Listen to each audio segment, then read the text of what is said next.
وَلَقَدْ يَسَّرْنَا الْقُرْآنَ لِلذِّكْرِ فَهَلْ مِن مُّدَّكِرٍ۔ الحمدللہ رب العالمین والصلاة والسلام علی اشرف الانبیاء والمرسلین نبینا محمد وعلی آلہ وصحبہ اجمعین، اما بعد فاعوذ باللہ من الشیطان الرجیم، بسم اللہ الرحمن الرحیم۔ الحمدللہ الذی ہدانا لہذا وما کننا لنہتدی لولا ان ہدانا اللہ۔ فقال عز وجل فی سورۃ القمر 4 مرات وَلَقَدْ يَسَّرْنَا الْقُرْآنَ لِلذِّكْرِ فَهَلْ مِن مُّدَّكِرٍ۔ صدق اللہ العظیم۔ رب اشرح لی صدری ویسر لی امری واحلل عقدۃ من لسانی یفقہوا قولی، آمین یا رب العالمین۔ محترم بزرگوں، دوستوں، بھائیوں، بیٹوں اور میری نہایتی معزز بہنوں اور بیٹیوں، لسان القرآن کورس میں بھی آپ کو خوش آمدید کہتا ہوں، ویلکم کرتا ہوں، اور میں بھی آپ کو مبارکباد پیش کرتا ہوں۔ میں نے صبح بھی کلاس میں آنے والے پارٹیسپینٹس کو مبارکباد پیش کی تھی اس کلاس میں حاضر ہونے کے لیے، تو حیران ہو رہے تھے کہ مبارکباد کس بات کی دے رہے ہیں، ہم نے کون سا ایسا کام کر لیا ہے کہ ہم مبارکباد کے مستحق ہو گئے ہیں۔ تو میں آپ کو بتا دینا چاہتا ہوں کہ قرآن مجید کی زبان سکھانے کا یہ جو پروگرام آپ کے شہر میں آج سے شروع ہو رہا ہے، اس پروگرام کی اطلاع آپ کے اتنے بڑے شہر پشاور میں ہزاروں لوگوں کو دی جا چکی ہے، چاہے وہ سوشل میڈیا کے ذریعے دی گئی ہو یا دوسرے میڈیا کے ذریعے پہنچی ہو، اطلاع مل چکی ہے۔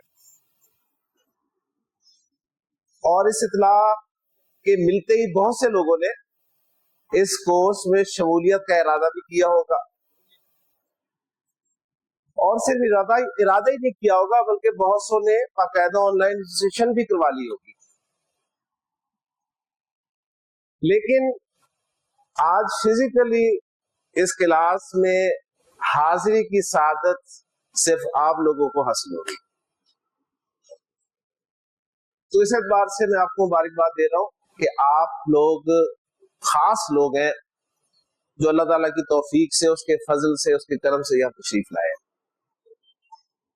تو اس پہ پورے شعور کے ساتھ میں بھی اور آپ بھی اللہ تعالیٰ کا شکر ادا کرتے ہیں، اور اللہ تعالیٰ کا شکر کیسے ادا کرنا ہے اس کا طریقہ بھی ہمیں قرآن مجید بتائے گا، اللہ تعالیٰ بتائیں گے۔ اور اللہ تعالیٰ نے، میں نے آپ کے سامنے جو ٹیکسٹ تلاوت کیا ہے اس میں جنتیوں کا تذکرہ اللہ تعالیٰ نے کچھ اس انداز میں بیان فرمایا ہے کہ جنتی جنت میں بیٹھے ہوئے یہ کہہ رہے ہوں گے کہ الحمدللہ الذی ہدانا لہذا، تمام تعریف، تمام شکر اس اللہ کی جس نے ہمیں یہاں پہنچایا، وما کننا لنہتدی لولا ان ہدانا اللہ، اور ہم کبھی بھی یہاں نہ پہنچ پاتے اگر اللہ ہی ہمیں یہاں نہ پہنچاتا۔ یعنی اب تصور کریں کہ وہ جنت میں بیٹھے ہوئے ہیں، وہ یہ نہیں کہہ رہے ہوں گے کہ ہم نے نمازیں پڑھی تھیں، ہم نے روزے رکھے تھے، ہم نے نیک اعمال کیے تھے تو جنت تو ہمارا حق بنتا تھا، وہ یہ نہیں کہیں گے کہ جنت تو ہم ڈیزرو کرتے تھے، یہ نہیں کہیں گے۔ وہ کہیں گے کہ الحمدللہ الذی ہدانا لہذا، یہ اللہ کا شکر ہے، اس کا کرم ہے کہ ہم آج جنت میں موجود ہیں۔ تو اللہ کا شکر کیسے ادا کرنا ہے وہ طریقہ بھی ہمیں اللہ تعالیٰ سکھا رہے ہیں۔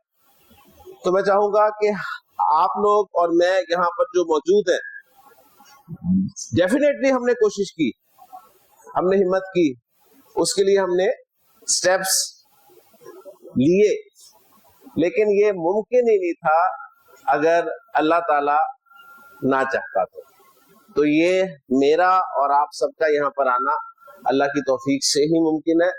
لہٰذا میں بھی اور آپ بھی، ہم سب مل کر ایک مرتبہ پورے شعور کے ساتھ اللہ تعالیٰ کا شکر ادا کر دے کہ الحمدللہ الذی ہدانا لہذا، تمام تعریف، تمام شکر اس اللہ کی جس نے ہمیں یہاں پہنچا دیا۔ وما كنا لنهتدي لولا ان هدانا اللہ، اور ہم کبھی بھی یہاں نہ پہنچ پاتے اگر اللہ ہی ہمیں یہاں نہ پہنچاتا۔ اس کے بعد میں نے آپ کے سامنے قرآن مجید سے ایک آیت تلاوت کی ہے، اور میں نے بتایا کہ یہ آیت اللہ تعالیٰ نے قرآن مجید میں 4 مرتبہ ذکر فرمائی ہے، 4 مرتبہ، یعنی سورہ مبارکہ سورۃ القمر کی ایک آیت سورۃ القمر میں اللہ تعالیٰ نے 4 مرتبہ ذکر کی ہے۔ اللہ تعالیٰ کا کسی بات کو 1 مرتبہ کر دینا بھی کافی ہے، لیکن اللہ تعالیٰ اگر ایک بات 4 مرتبہ فرما رہے ہیں تو اس کا مطلب ہے کوئی بات اہم ہے، اور پھر صرف 4 مرتبہ ہی نہیں، قسم کھا کے اگر اللہ تعالیٰ وہ بات کریں تو اس بات کی اہمیت کیا ہوگی آپ اس کو سمجھ سکتے ہیں۔ تو اللہ تعالیٰ نے قسم کھا کے 4 مرتبہ وہ بات کیا ارشاد فرمائی، وہ یہ ہے کہ اللہ نے فرمایا کہ وَلَقَدْ يَسَّرْنَا الْقُرْآنَ لِلذِّكْرِ، ہم نے قرآن کو ذکر کے لیے آسان کر دیا۔ عربی زبان کا لفظ اس آیت میں استعمال ہوا ہے ذکر۔ ذکر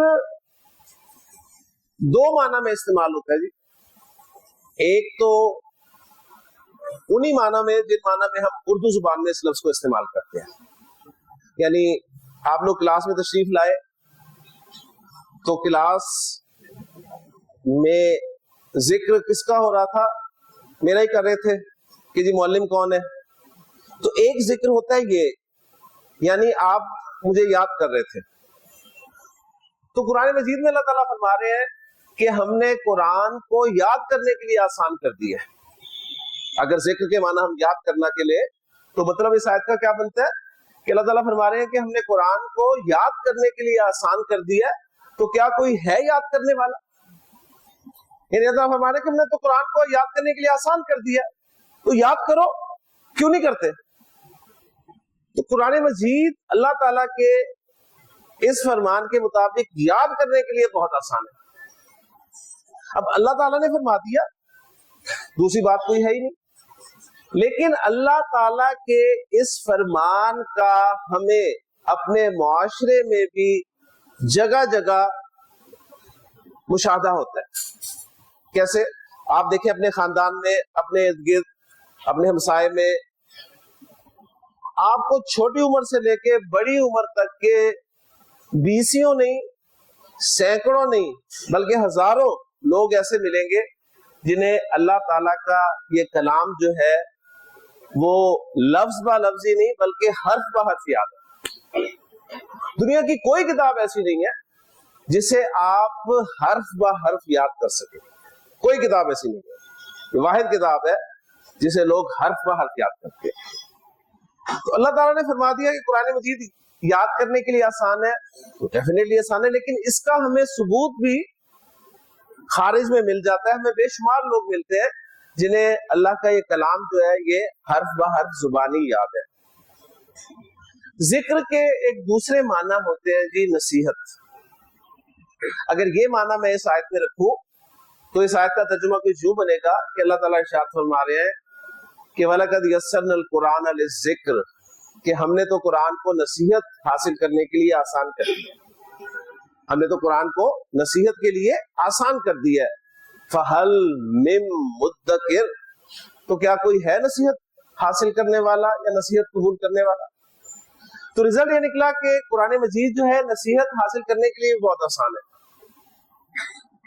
اب جس طرح ہم نے یاد کرنے کے حوالے سے اپنے علم کی نظر ڈالی تو ہمیں بے شمار لوگ نظر آئے اس کو یاد کرنے والے، لیکن جب ہم نصیحت کے حوالے سے اپنے علم کی نظر آتے ہیں تو ہمیں کہانی کچھ اور ہی ملتی ہے۔ اگر قرآن مجید لوگوں کو سمجھ میں آنے لگ جائے تو پھر واقعی قرآن مجید نصیحت کے لیے بھی آسان ہے۔ نصیحت کہتے کسے، اس میں میں انشاءاللہ تعالیٰ کل تفصیل سے بات کروں گا۔ اس وقت میں صرف یہ بات آپ کے سامنے رکھ رہا ہوں کہ اللہ کا فرمان 100% بلکہ 200% بلکہ پرسنٹیج بھی ہٹا دیں برحق ہے۔ کہ قرآن مجید نصیحت کے لیے آسان ہے. اگر آسان ہے تو کیوں نہیں ہمیں معاشرے میں تبدیلی نظر آتی؟ حالانکہ ہم قرآن مجید کتنا پڑھتے ہیں. بہت سارے لوگ ایسے ہوں گے جو ایک پارہ کم از کم روزانہ تلاوت کرتے ہوں گے. بہت سارے لوگ ہوں گے جو 1/4 حصہ قرآن مجید کا ڈیلی تلاوت کرتے ہیں, کوئی نصف تلاوت کرتا ہے. تو پھر چینج کیوں نہیں آ رہی معاشرے میں؟ اس کی وجہ صرف یہ ہے کہ ہم قرآن کو تلاوت تو کرتے ہیں, باقاعدگی سے پڑھتے تو ہیں, لیکن چونکہ سمجھ کر نہیں پڑھتے, لہٰذا قرآن مجید کی نصیحت سے ہم فائدہ نہیں اٹھا سکتے. اب نصیحت سے فائدہ نہ اٹھانے کی وجہ تو ہمیں سمجھ میں آ گئی کہ ہم سمجھ کر نہیں پڑھتے. اب سوال پیدا ہوتا ہے کہ قرآن کو نہ سمجھ کر پڑھنے کی وجہ کیا ہے؟ وجہ بالکل سامنے ہے آپ کے, کہ وہ جو لینگویج بیریئر ہے, زبان کا جو زبان کی رکاوٹ ہے, وہ ہمیں ایسا کرنے نہیں دیتی. لہذا ہم قرآن مجید کی نصیحت سے فائدہ نہیں اٹھا سکتے. اگر اس بیریئر کو ہٹا دیا جائے, آپ روڈ پہ چل رہے ہوتے ہیں تو بیریئر لگے ہوتے ہیں, اس سے کیا ہوتا ہے, ٹریفک رک جاتی ہے, اور جیسے ہی وہ بیریئر ہٹتا ہے تو پھر اس کے بعد آپ ٹریفک کا فلو دیکھا کریں. اب اذان ہو رہی ہے, میرا خیال ہے ہم 2 منٹ ویٹ کر لیتے ہیں, پھر اس کے بعد کنٹینیو کرتے ہیں انشاءاللہ تعالیٰ. کیونکہ اگر آواز نہ آ رہی ہو اذان کی تو پھر کنٹینیو کر سکتے ہیں. اب اذان آ رہی ہے تو انتظار کرنا بہتر ہے. جی تو کیا بات کر رہا تھا میں دیکھنا چاہتا ہوں کہ آپ لوگ کس شوق سے میری بات سن رہے تھے. تو میں بات کر رہا تھا بیریئر کی, کہ جیسے ہی وہ بیریئر ہٹتا ہے روڈ سے, اس کے بعد آپ دیکھیں ٹریفک کتنی تیزی سے گزرتی ہے. تو اگر یہ لینگویج کا بیریئر ہم ہٹا دیں گے, پھر آپ دیکھیں قرآن مجید کیسے آپ کو سمجھ میں آئے گا انشاءاللہ تعالیٰ, اس کی نصیحت کا کس طرح انشاءاللہ تعالیٰ ہم پہ اثر ہوگا. تو یہ بیریئر ہٹانے کے لیے جی میں کوشش کروں گا انشاءاللہ تعالیٰ. 30 دن کا ہمارا کورس ہے, جس میں انشاءاللہ تعالیٰ آپ کو اس درجے عربی جو کہ قرآن کی زبان ہے وہ سکھا دی جائے گی, کہ بورڈ پہ آپ کے سامنے قرآن مجید کی آیات لکھی جائیں گی, اللہ کے رسول صلی اللہ علیہ وسلم کے فرامین لکھے جا رہے ہوں گے. آپ نہ صرف انہیں سمجھنے کے قابل ہوں گے, بلکہ آپ انہیں گرامیٹیکلی انالائز کرنے کے بھی قابل ہوں گے انشاءاللہ تعالیٰ. لیکن اس کے لیے کچھ شرائط ہیں. اگر آپ چاہتے ہیں کہ جو میں نے کہا ہے ایسا ہی ہو, تو اس کے لیے آپ کو 3 کام کرنے ہوں گے, صرف 3 کام, زیادہ نہیں ہے. ایک ایک کر کے بتا دیتا ہوں تاکہ ہم مکمل طور پہ اس کورس سے مستفید ہو سکیں. پہلی شرط یا پہلا کام جو آپ نے کرنا ہے نا اس کورس سے 100% مستفید ہونے کے لیے, پہلی شرط اس کورس کی جو ہے وہ یہ ہے کہ مجھے چاہیے آپ کی ریگولیرٹی. اگر ریگولیرٹی نہیں ہے نا, آپ ریگولر نہیں ہے, تو آپ اپنے مطلوبہ نتائج حاصل نہیں کر سکتے. ریگولیرٹی کا کیا مطلب ہے؟ آپ کو بتایا گیا کہ ہفتے میں 5 دن یہ کلاس ہونی ہے انشاءاللہ تعالی. روزانہ 2 سیشنز ہونے ہیں, 50-50 منٹ کے 2 سیشنز ہوں گے, بیچ میں 15 منٹ کا آپ کو بریک دیا جائے گا. اب آج کل وہ انشاءاللہ نماز میں ہو جائے گا, یا 5 منٹ اور لے لیں گے اس میں, نماز کے بعد اس سے آپ پانی وغیرہ پی سکتے ہیں. تو اگر آپ نے ایک دن بھی چھٹی کر لی, تو ایک دن چھٹی کا کیا مطلب ہے؟ آپ کی 2 کلاسز یعنی 2 لیکچرز مس ہو گئے. اور 2 لیکچرز جب مس ہو جائیں تو کیا حال ہوتا ہے, وہ میں مثال صبح بھی میں نے دی تھی کہ ماشاءاللہ آپ اس حال میں تشریف لائے ہیں, تو کس طرح آئے ہیں جی؟ لفٹ کے ذریعے آئے ہیں, سیڑھیوں کے ذریعے. ماشاءاللہ سیڑھیاں چڑھ کے آئے نا. سیڑھیوں کے سٹیپس بنے ہوتے ہیں اور بڑے مناسب وقفے کے ساتھ بنے ہوتے ہیں, ایسے ہے نا. اور آپ کمفرٹیبل فیل کرتے ہیں کہ ہاں بالکل, اگر سٹیپ ذرا سا اونچا ہو تو آپ کو چڑھنے میں اور اترنے میں دقت ہوتی ہے. تو ابھی ذرا چڑھنے پہ رہیں تو بڑے ایک مناسب فاصلے سے سٹیپس بنائے جاتے ہیں. اب یہ 30 days میں 60 steps ہیں جی آپ کے یہ ٹارگٹ اچیو کرنے کے لیے. اب آپ جو سٹیپس چڑھ کر آئے ہیں, یہ کتنے سٹیپس چڑھے ہوں گے آپ نے, کسی نے گنے؟ نہیں گنے نا؟ 16 سٹیپس. چلیں جی ماشاءاللہ کچھ لوگ ایسے ہوتے ہیں ایسے جو ایک ایک چیز کاؤنٹ کرتے ہیں اور دیکھتے ہیں. تو ماشاءاللہ 16 سٹیپس یہاں تک آنے میں استعمال ہوئے. ان 16 سٹیپس میں سے کل آپ آئے اور 2 سٹیپس جو ہیں وہ غائب ہو, 2 سٹیپس غائب ہو. تو مجھے بتائیں اب آپ پہلے کے بعد چوتھے سٹیپ پہ آسانی سے چڑھ جائیں گے؟ نہیں چڑھیں گے نا. کوئی نوجوان ہو سکتا ہے سوچ رہے ہو کہ مسئلہ ہی کوئی نہیں, ہم تو چڑھ جائیں گے. چلے چڑھ گئے. اس کے بعد پھر ایسا ہوا کہ 3 دن بعد 2 سٹیپس پھر غائب تھے. اب آپ دیکھیں کہ اگر آپ سٹیپس مس کریں گے نا تو آپ کے لیے چڑھنا مشکل ہوگا. اور اگر کہیں آپ نے 2 چھٹیاں اکٹھی کر لی, پھر بڑے سے بڑا نوجوان لے آئے ادھر, وہ 4 سٹیپس کا فاصلہ جو ہے وہ کور نہیں کر سکتا زیادہ. تو یہ بالکل سٹیپس ہیں. ایک دن کا ناغہ کیا بتا رہا ہے, آپ کے 2 لیکچرز ان کا گیپ, اور 2 لیکچرز کا گیپ جو ہے نا یہ آپ کو یہ جو ریکوائرڈ ہمارا ٹارگٹ ہے نا وہ حاصل کرنے ہرگز نہیں دے گا. تو پہلی شرط ہے جی آپ کی ریگولیرٹی. اور میں نے صبح بھی یہی بات کی تھی. دیکھیں جی میں جب ایف ایس سی میں تھا نا تو والدین نے یہی کہا تھا کہ بیٹا تمہیں ریکویسٹ ہے کہ یہ 2 سال زندگی کے لگا لو, 2 سال سے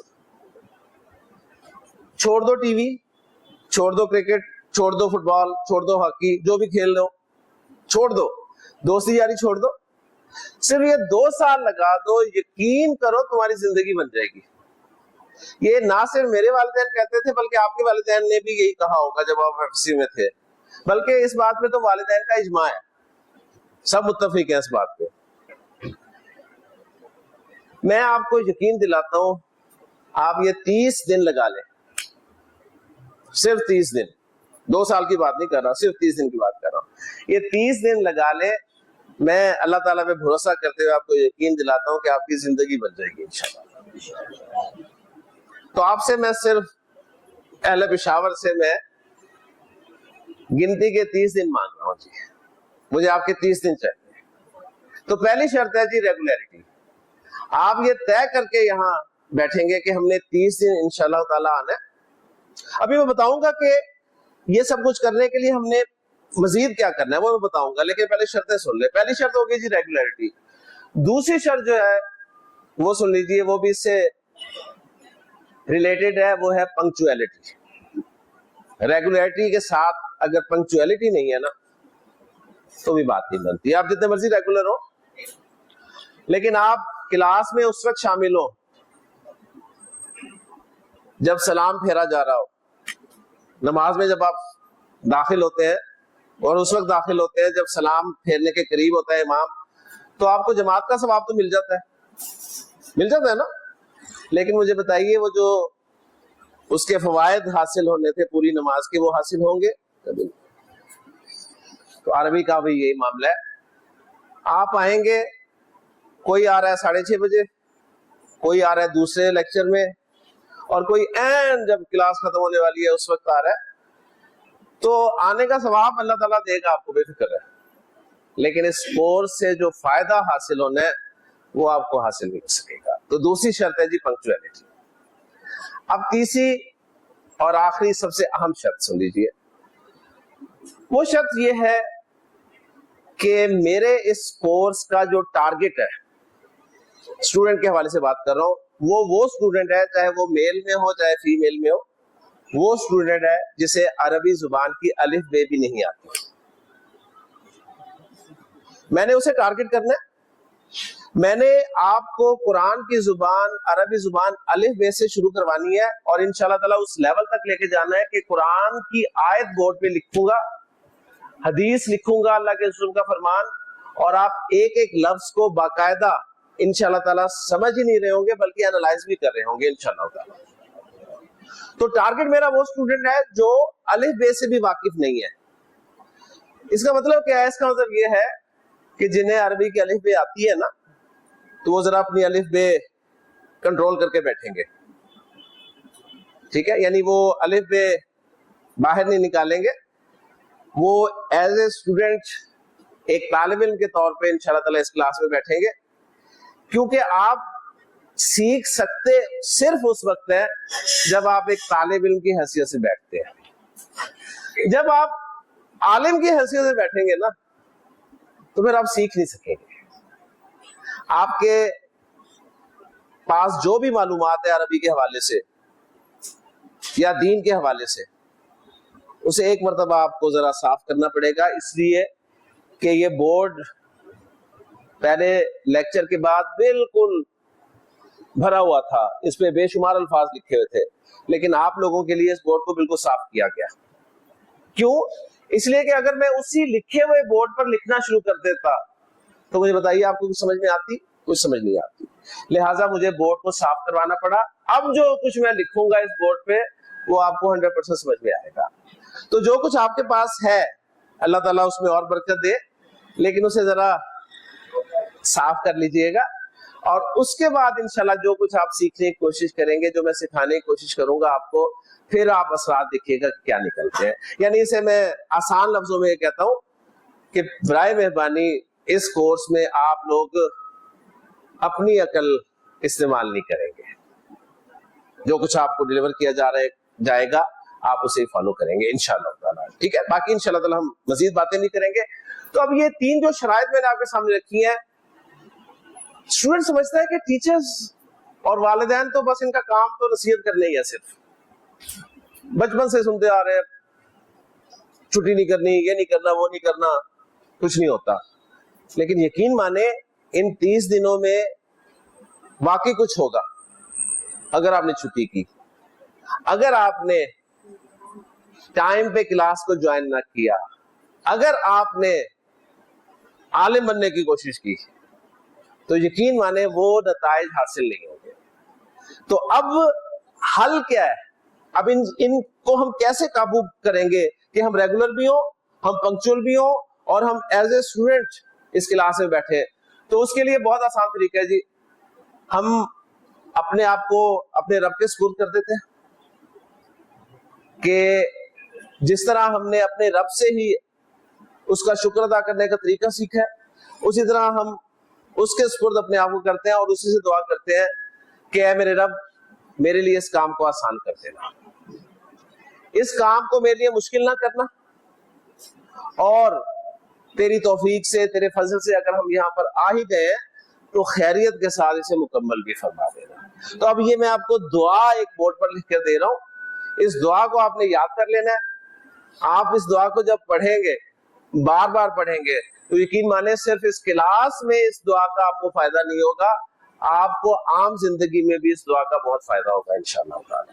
ٹھیک ہے جی. اور میں آپ کو یہیں سے عربی زبان کی فصاحت اور بلاغت دکھانا شروع کرتا ہوں. تو دعا کی طرف آتے ہیں جی. اس دعا کا پہلا لفظ میں آپ سامنے رکھ رہا ہوں، وہ ہے جی ربی. ربی لفظ ایک لکھا ہوا ہے بورڈ پہ.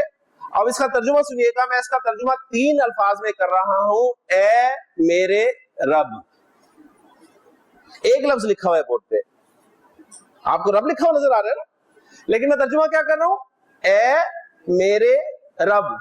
تو یہاں سے ایک نتیجہ آپ نکال لیں کہ قرآن مجید پڑھتے ہوئے جہاں بھی کسی دعا کا ذکر ہو، جہاں بھی کوئی دعا آ جائے، کسی نبی کی دعا آ جائے یا اللہ تعالیٰ کوئی دعا سکھا رہے ہو اور وہاں پر پہلا لفظ ہو ربی، تو اس کا ترجمہ آپ نے اے میرے رب کی صورت میں کرنا ہے. اب یہاں پر نہ آپ کو اے کا لفظ نظر آ رہا ہے، نہ میرے کا لفظ نظر آ رہا ہے، صرف رب نظر آ رہا ہے. اب وہ اے اور میرے کہاں ہے؟ یہ انشاءاللہ تعالیٰ ایک دن ایسا آئے گا، میں آپ کو دکھاؤں گا کہ یہاں پر اے کہاں ہے اور یہاں پر میرے کہاں ہے. لیکن اس وقت آپ مجھ پہ اعتماد کرتے ہوئے اس کا ترجمہ اسی طرح یاد کریں گے کہ ربی کا مطلب ہے اے میرے رب. دوسرا لفظ آپ کے سامنے اس دعا کا لکھ رہا ہوں، وہ ہے جی یسر. ہمارے ہاں نام ہوتے ہیں جی، یاسر ہوتے ہیں نا نام، یسرا، اس طرح کے نام بھی ہوتے ہیں. تو یسر کے معنی ہے تو آسان کر دے. ربی یسر، اے میرے رب آسان کر دے. آپ اپنے رب سے پورے دل سے ایک دعا کریں اب کہ ربی یسر، میرا مجھے بات سمجھ میں آ گئی ہے جو یہ کہہ رہے ہیں، اب میں تیرے آگے التجا کرتا ہوں کہ تو میرے لیے اس کام کو آسان کر دے. تو ربی یسر، اے میرے رب آسان کر دے. اور پھر دوسرا جملہ اپنے رب سے دعا کا یہ کریں گے، ولا تؤثر، اور تو مشکل نہ فرمانا، مشکل نہ فرمانا. آسانی اور مشکل یہ زندگی کا حصہ ہے، لیکن یہ میرے لیے ہی ہے، اللہ تعالیٰ کے لیے کوئی چیز مشکل نہیں ہے، ذہن میں رکھیے گا. تو جب آپ اپنے آپ کو اللہ کے سپرد کر دیں گے، اس سے مانگیں گے کہ آسان کر دے، مشکل نہ کرنا، تو انشاءاللہ تعالیٰ اللہ تعالیٰ آپ کی ضرور مدد فرمائے گا. تو دو جملے ہو گئے جی دعا کے کہ ربی یسر، اے میرے رب آسان کر دے، ولا تؤثر، اور مشکل نہ فرما. اور تیسرا جملہ اس دعا کا کہ تیری توفیق سے، تیرے فضل سے ہم اس کلاس میں آ ہی گئے ہیں. تو یہ 30 دن جو ہمیں ایک پہاڑ کی طرح نظر آ رہے ہیں، 30 دن یہ کیسے گزریں گے؟ پھر 2 گھنٹے یہاں پر بیٹھنا. میں آپ کو اللہ پہ بھروسہ کرتے ہوئے یقین دلاتا ہوں کہ آپ 2 گھنٹے یہاں بیٹھیں گے. اگر آپ میں سے کوئی شخص بور ہو گیا اور وہ یہ کہہ کے جائے کہ سر مجھے بوریت محسوس ہو رہی ہے، یقین مانے جو جرمانہ کہیں گے میں ادا کروں گا انشاءاللہ تعالی. تو اب اسی سے دعا کرتے ہیں کہ اے میرے رب اس کورس کو خیریت کے ساتھ مکمل بھی فرما دے. تو اس کے لیے جملہ ہے وَتَمِّمْ بِالْخَيْرِ، وَتَمِّمْ بِالْخَيْرِ، اور خیریت کے ساتھ، خیر کے ساتھ مکمل فرما دے. تو مختصر سی دعا ہے جی، 3 جملوں پر مشتمل ہے. پہلا جملہ ہے ربی یسر، دوسرا ولا تؤثر، تیسرا وَتَمِّمْ بِالْخَيْرِ. 5 مرتبہ آپ اس دعا کو پڑھ لیں، دعا آپ کو یاد ہوگی جی. ربی یسر ولا تؤثر وَتَمِّمْ بِالْخَيْرِ، ربی یسر ولا تؤثر وَتَمِّمْ بِالْخَيْرِ، ربی یسر ولا تؤثر وَتَمِّمْ بِالْخَيْرِ، ربی یسر ولا تؤثر وَتَمِّمْ بِالْخَيْرِ. اب میں اپنی آواز بند کروں گا، اب آپ کی آواز آنی چاہیے. ربی یسر ولا تؤثر وَتَمِّمْ بِالْخَيْرِ، ربی یسر، ربی یسر ولا تؤثر، ربی یسر.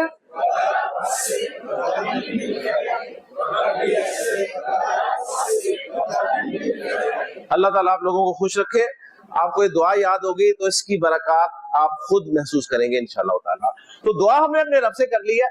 اب ہم اپنے کورس کا تعارف کر لیتے ہیں جی، اس سینس میں کہ ہمارے اس کورس کا نام کیا ہے. تو ہمارے کورس جو ہے اس کا نام ہے جی لسان القرآن. کیونکہ آپ جو بھی کورس کر رہے ہیں اس کا نام آپ کو ضرور آنا چاہیے.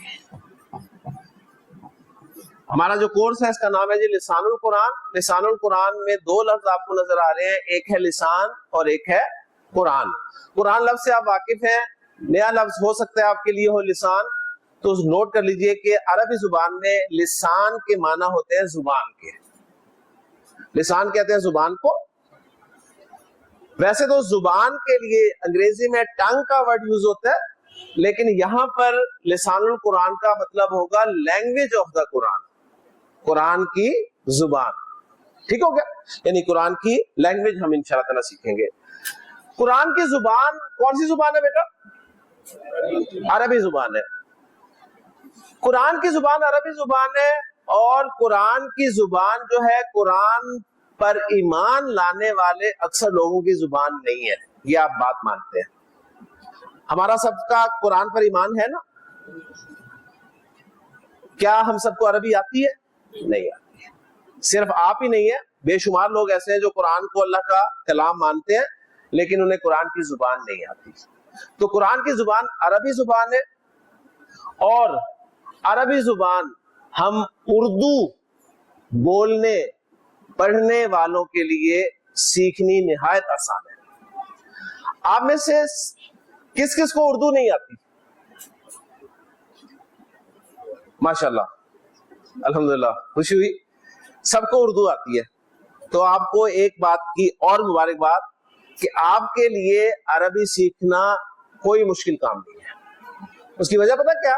اس کی ایک وجہ نہیں، اس کی 2-3 وجوہات ہیں. نمبر 1، پہلی وجہ یہ ہے کہ آپ کی اردو زبان میں، جسے اردو آتی ہے، اردو زبان میں 70 سے 80% الفاظ عربی کے ہیں جو آپ بولتے ہیں.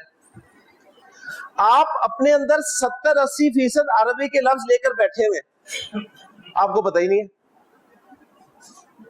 یہ میں نے آپ کے اندر سے نکلوانے ہیں انشاءاللہ تعالی، اور یہ آپ نکالیں گے. آپ کو آتے ہیں لیکن آپ کو پتہ نہیں ہے. کہ آپ کے لیے عربی سیکھنا کیوں آسان ہے؟ وہ یہ ہے کہ جب اردو آپ جب لکھنا شروع کرتے ہیں تو کس طرف سے لکھتے ہیں جی؟ دائیں طرف سے، دائیں سے بائیں چلتے ہیں نا. عربی بھی جب آپ لکھیں گے تو دائیں سے بائیں ہی لکھیں گے. اب اس کا کمپیریزن ساتھ انگریزی زبان کی کرتے رہے. کیا انگریزی زبان جو ہے وہ دائیں سے بائیں لکھی جاتی ہے؟ بالکل نہیں. لینگویج ڈائریکشن جو ہے وہی ڈفرینٹ ہے. تیسری بات یہ ہے کہ عربی زبان کے جتنے بھی الفابیٹس ہیں وہ سارے کے سارے اردو میں موجود ہیں. جتنے بھی الفابیٹس ہیں، انگریزی کا ایک بھی الفابیٹ جو ہے وہ عربی میں موجود ہے. تو اتنی عربی تو آپ کو پہلے سے ہی آتی ہے. تو ہم اردو بولنے، اردو لکھنے، اردو پڑھنے والوں کے لیے عربی سیکھنا بہت آسان ہے. اور یقین مانیں یہ اللہ تعالیٰ کی ایک بہت بڑی نعمت ہے کہ آپ کو اردو زبان بولنے والوں میں اللہ تعالیٰ نے پیدا کر دیا. تو اس میں بھی ہم اللہ تعالیٰ کا شکر ادا کریں گے. ٹھیک ہے جی. لے جی، اب ہم سٹارٹ کریں گے. میں نے جیسے کہا تھا کہ ہم نے زبان جو ہے اس اسٹوڈنٹ کو مخاطب کر کے پڑھنی ہے جسے الف بے بھی نہیں آتی. تو یہ جو الف بے ہوتی ہے نا، اس کو اردو جب آپ نے بچپن میں قاعدہ پڑھنا شروع کیا تھا تو آپ کو پڑھائے گئے تھے جی حروف تہجی، ایسے ہے نا. اور جب آپ نے پہلی دفعہ انگریزی پڑھنی شروع کی تو آپ کو الفابیٹس پڑھائے گئے. تو سٹارٹ ہم لیں گے جی الفابیٹ سے، حروف تہجی سے. یہ جو حروف تہجی ہیں یہ اردو میں ہوتے ہیں، الفابیٹس انگریزی میں ہوتے ہیں. تو بنیادی حروف عربی میں جو ہوتے ہیں ان کو حروف الہجا کہتے ہیں جی. ان کو کیا کہتے ہیں؟ حروف الہجا. آپ انہیں حروف تہجی بھی کہہ سکتے ہیں، آپ انہیں الفابیٹس بھی کہہ سکتے ہیں، جو مرضی کہہ لیں آپ انہیں. لیکن آپ نے ذہن میں یہ رکھنا ہے کہ یہ عربی زبان کے بالکل بنیادی حروف ہے. یعنی عربی کی الف بے آپ کو میں سکھانے لگا ہوں. کلیئر ہو گیا؟ اب اگر آپ کو کوئی ایک زبان اچھی طرح سے آتی ہے، کوئی ایک زبان، اور ماشاءاللہ آپ کو تو مجھ سے زیادہ زبانیں آتی ہیں، آپ کو اگر ایک زبان اچھی طرح آتی ہے آپ عربی زبان بہت اچھے طریقے سے سیکھ سکتے ہیں. کیوں؟ اس لیے کہ ہمیں کمپیریزن کرنا ہوگا کہ ایک بات اگر آپ انگریزی میں یوں کرتے ہیں، اردو میں یوں کرتے ہیں، تو عربی میں یوں کی جاتی ہے. یہ بات اگر ہم نے انگریزی میں کی ہے ایسے، تو عربی میں اس کو ایسے کیا جائے گا. تو بس ایک زبان آپ کی پکی ہونی چاہیے.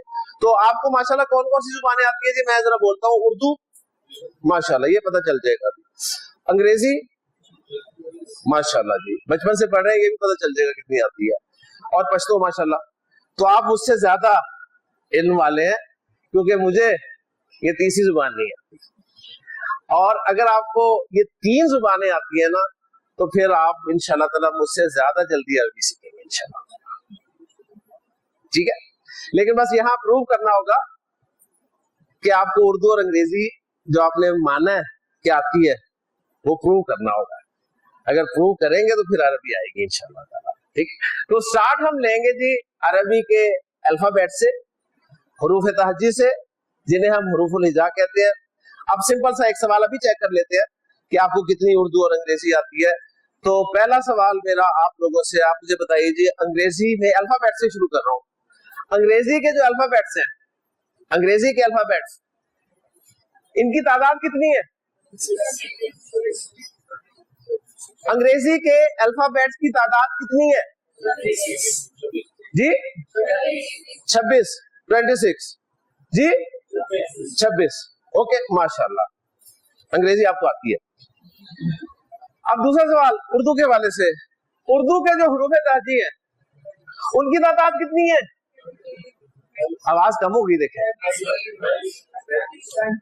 اردو کے جو حروف تہجی ہیں ان کی تعداد کتنی ہے؟ مزہ نہیں آ رہا. دیکھیں وہ 26 نکلا تھا ایک ہی سب کی زبان سے. 26 26 26 26 26. اب کوئی کہہ رہا ہے 35. ماشاءاللہ. 35 ایک، 35 دو، 32. انہوں نے کہا 3 کم کرے. جی اردو میں 33. انہوں نے کہا نہیں جی 2 اور کم کرے. جی 34. انہوں نے کہا نہیں. 39. 39 ایک، 29. نہیں جی چلے چھوڑے جی. تو آپ کو اندازہ ہو گیا ہوگا کہ آپ کی اپنی زبان، آپ کی قومی زبان، آپ کی اردو زبان، اس کے جو الفابیٹس ہیں ان کی تعداد ہمیں نہیں پتا. مختلف آراء آ رہی ہیں، جبکہ انگریزی جو کہ ہماری زبان نہیں ہے اس میں سب متفق ہے 26. تو آپ کا پہلا ٹاسک یہی ہے جی، پہلا ٹاسک یہی ہے کہ آپ نے کلاس کے بعد جا کے حضرت گوگل سے ریکویسٹ کرنی ہے کہ وہ آپ کو اردو زبان کے حروف تہجی کی تعداد بتائے. تو یہ پہلا ٹاسک کیا ہوتا ہے، ٹھیک ہے. تو ماشاءاللہ آپ کو اندازہ ہو ہی رہا ہے. تو انشاءاللہ تعالی عربی کے حروف الہجا کتنے ہیں اور کون کون سے، یہ میں آپ سے پوچھوں گا نہیں کیونکہ اس کے لیے میں یہاں کھڑا ہوں. کتنے ہیں اور کون کون سے یہ میں انشاءاللہ تعالی آپ کو نماز کے بعد بتانا شروع کروں گا. اور آج کے دن آپ یہاں سے کیا لے کے جائیں گے یہ آپ دوسرے لیکچر کے بعد مجھے بتائیں گے انشاءاللہ تعالی. تو ہمارا ٹائم پہلے سیشن کا ختم ہو گیا، 50 منٹ ہو چکے ہیں. اب ہم انشاءاللہ تعالی نماز مغرب ادا کرتے ہیں اور پھر اس کے بعد مغرب کی نماز ادا کرنے کے بعد ہم انشاءاللہ تعالی دوسرے سیشن کی طرف آتے ہیں. سبحانک اللہم و بحمدک، اشہد ان لا الہ الا انت، استغفرک و اتوب الیک. شکریہ. إنا أنزلناه قرآنا عربيا لعلكم تعقلون